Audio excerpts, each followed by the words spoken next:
இந்த crunchy papaya எப்படி பண்ணுறதுன்னு பார்ப்போம். ஒரு 400 to 500 கிராம்ஸ் நான் எடுத்திருக்கேன் பப்பாயாவை. இந்த மாதிரி ஸ்லைஸாக கட் பண்ணி வச்சுக்கோங்க, ரொம்ப தின்னா வேண்டாம்.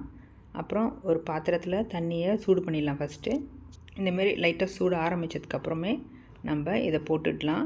கட் பண்ணி வச்சுருந்த பப்பாயா நம்ம இதில் போட்டுடலாம்.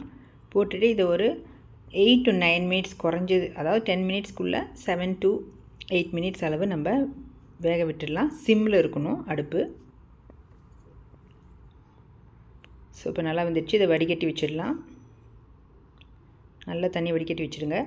இப்போ இது கூட வந்து மயனேஸ் ஒரு 1 டீஸ்பூன் அளவு, 1.25 டீஸ்பூன் அளவு கார்ன்ஃப்ளவர்,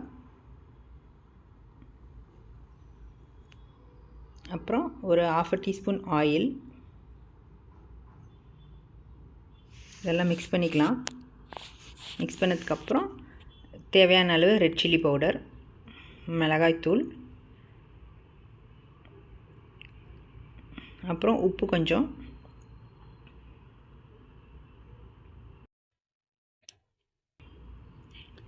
இது அப்படியே இருக்கட்டும். நம்ம வந்து இப்போ ஃபஸ்ட்டு ப்ரீஹீட் பண்ணிடலாம் ஏர் ஃப்ரையரை ஒரு 3 மினிட்ஸ்க்கு.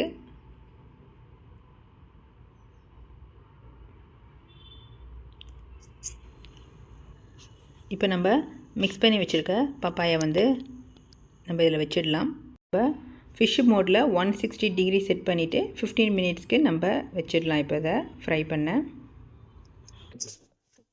இதுமாதிரி வெளியில் எடுத்துகிட்டு ஷேக் பண்ணிவிட்டு மறுபடியும் உள்ளே வச்சுடுங்க.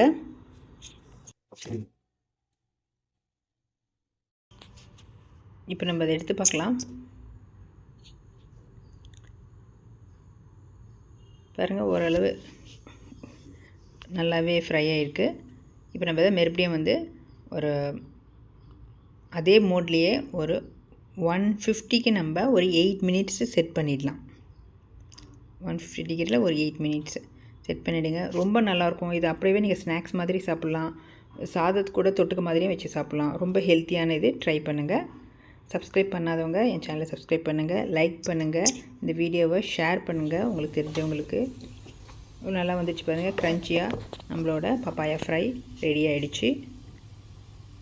சர்வ் பண்ணிடலாம் இப்போ இதை. தேங்க்யூ.